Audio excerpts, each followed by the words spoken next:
ये उर्दू सिर्फ एक जबान नहीं है, एक तहजीब है। जाने लेकिन उर्दू जरूर जाने, उर्दू जरूर सीखें। ये अदब की भाषा है। हमको रहमत गले से लगाने लगी। सिलेक्ट 24 न्यूज में आपका स्वागत है। मैं हूं मोहम्मद सादिक। अभी मैं मौजूद हूं सीवान के होटल ताजबार में, और ताजबार होटल में आज फरोग उर्दू के तहत एक अजीमुशान प्रोग्राम का इनकाद हो चुका है, और आपको ये ताज़ा तरीन तस्वीरें हम आपको दिखा रहे हैं।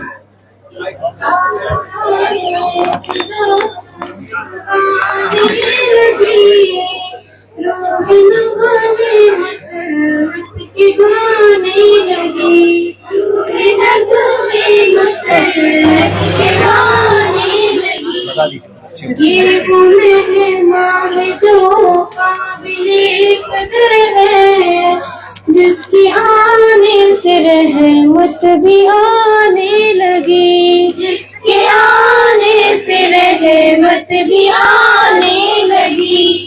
अपनी किस्मत पे हम रश्क करने लगे, आँख जब आपकी नींद पाने लगी, आँख जब आपकी नींद पाने लगी। आप आए नवाजिश करम शुक्रिया, हमको रहमत गले से लगाने लगी, हमको रहमत गले से लगाने लगी। खुदे दे दुआ दिल से हमको, अगर हम ये समझेंगे जन्नत बुलाने लगी, हम ये समझेंगे जन्नत बुलाने लगी।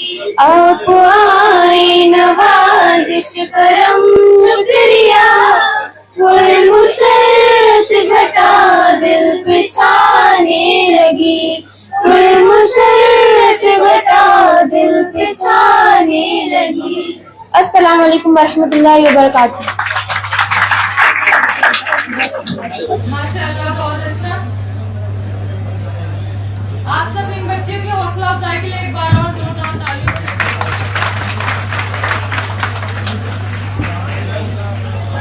मैं बता दूं कि ये कार्यक्रम निदेशालय के द्वारा जो किया जा रहा है, इसके पीछे उद्देश्य क्या है। हम लोग सिर्फ खाना पूर्ति करने के लिए इस कार्यक्रम को नहीं करते हैं। उर्दू जुबान जो है, उर्दू जुबान ये द्वितीय हमारी राज्य भाषा है। ये 1980 में इसको द्वितीय राजभाषा की दर्जा दी गई थी। शायद आप में से बहुत लोग जानते भी होंगे। हमारे उर्दू सेल के बहुत तो कर्मी हैं, टंकक हैं, सहायक उर्दू अनुवादक हैं, अनुवादक भी हैं, और जो लोग रिटायर्ड कर गए वो भी कर्मी आए हुए हैं। तो आप लोगों को ये पता होना चाहिए कि उर्दू जबान हिंदी से कमतर नहीं है, बल्कि हिंदी की मौसेरी बहन है, और यह गंगा जमनी तहजीब पर आधारित है। इसीलिए बिना उर्दू जाने हिंदी का कोई महत्व नहीं है। मैं ये नहीं कहता हूं कि आप उर्दू जानिए और उर्दू ही सिर्फ जानिए। इस मुल्क में या मुल्क के बाहर कहीं भी आप जा रहे हैं तो इस पूरे दुनिया में 7115 भाषा बोली जाती है, जिसमें पहला नंबर पर है मंदारिन, दूसरा नंबर पर है इंग्लिश, और तीसरा नंबर पर है हिंदी, और उसके बाद चौथे नंबर पर 4-5 भाषा आते हैं। चीनी भाषा है, युटारिक भाषा है, उसमें हमारा उर्दू भाषा भी है। तो इसलिए चौथे नंबर पर हम हैं। तो इसका भी कोई ऐसा नहीं कि आप लोग कमतर करके आती है। मेरा कहना यह है कि आप सारी भाषाओं को जाने, हिंदी, इंग्लिश, उर्दू जो भी जाने, लेकिन उर्दू जरूर जाने, उर्दू जरूर सीखें। ये अदब की भाषा है, ये एहतराम की भाषा है।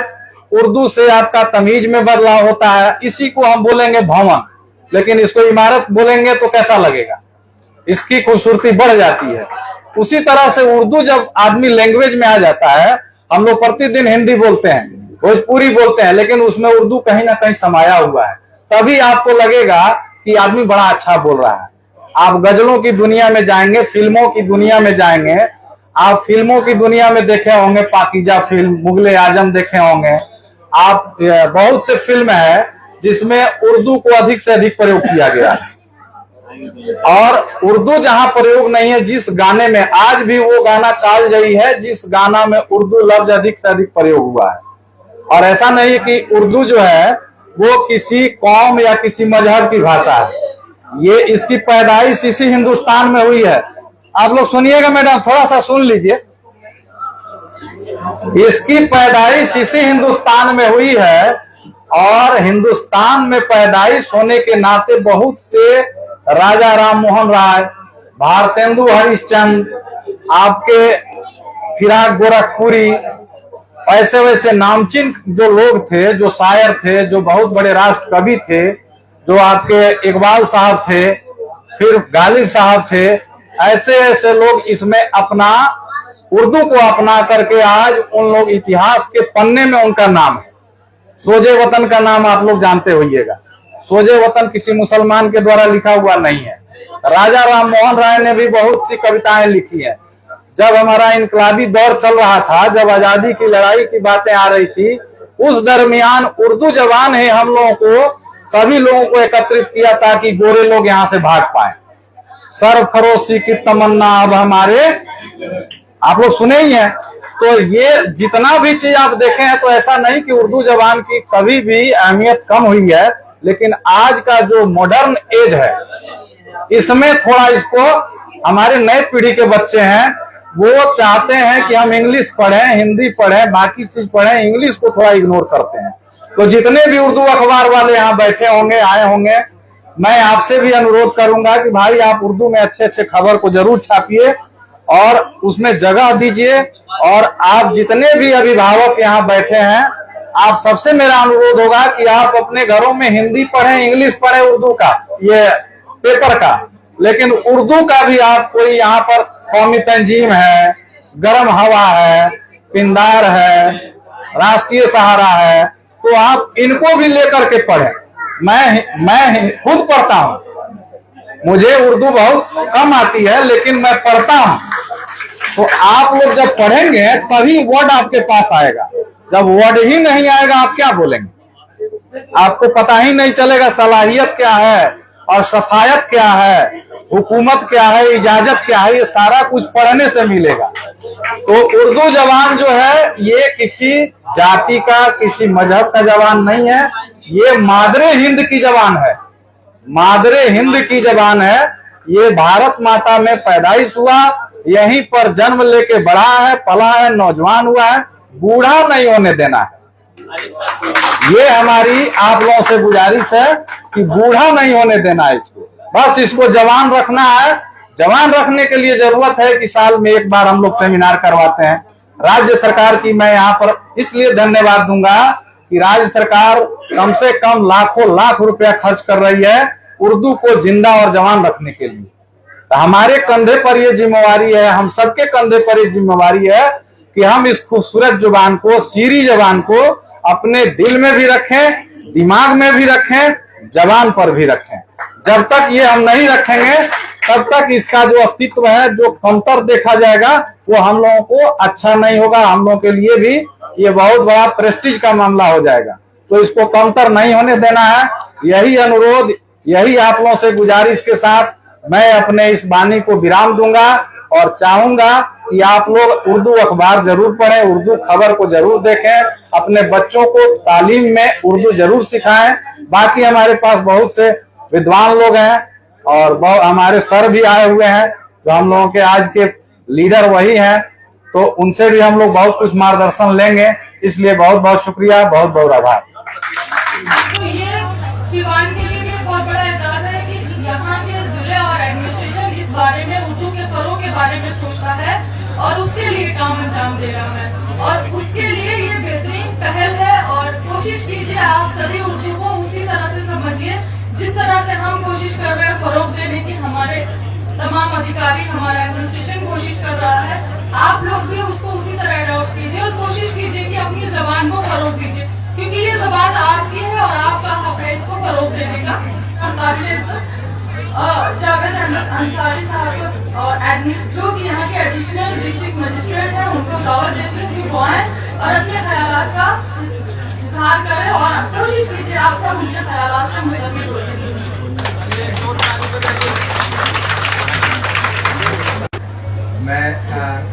उनका, यहाँ के जो इंतज़ाम करने वाले हैं उनका, और ख़ास तौर से उर्दू डायरेक्टरेट जिसके बैनर तले ये आज का प्रोग्राम मुनक़िद हुआ है, उर्दू मुशायरा सेमिनार वर्कशॉप। तो मैं बेहद मशकूर हूँ कि मुझे आपके सामने खड़ा होकर बोलने का मौका दिया गया है।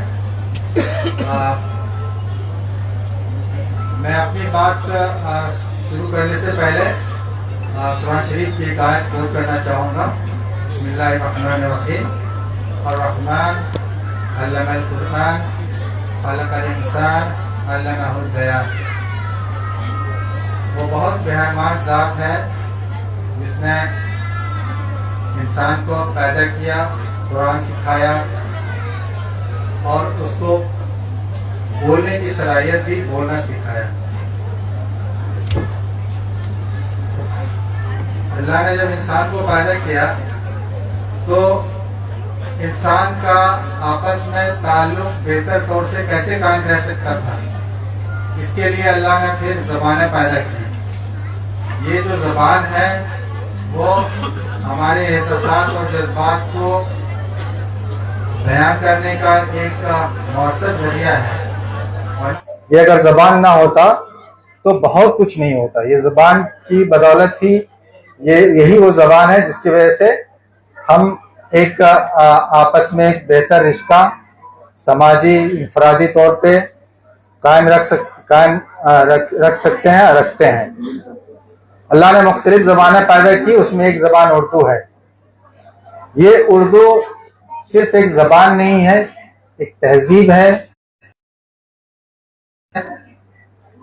एक अलंबरदार है कौमी यकजहती का, एक अलंबरदार है आज़ादी की लड़ाई का, एक अलंबरदार है कि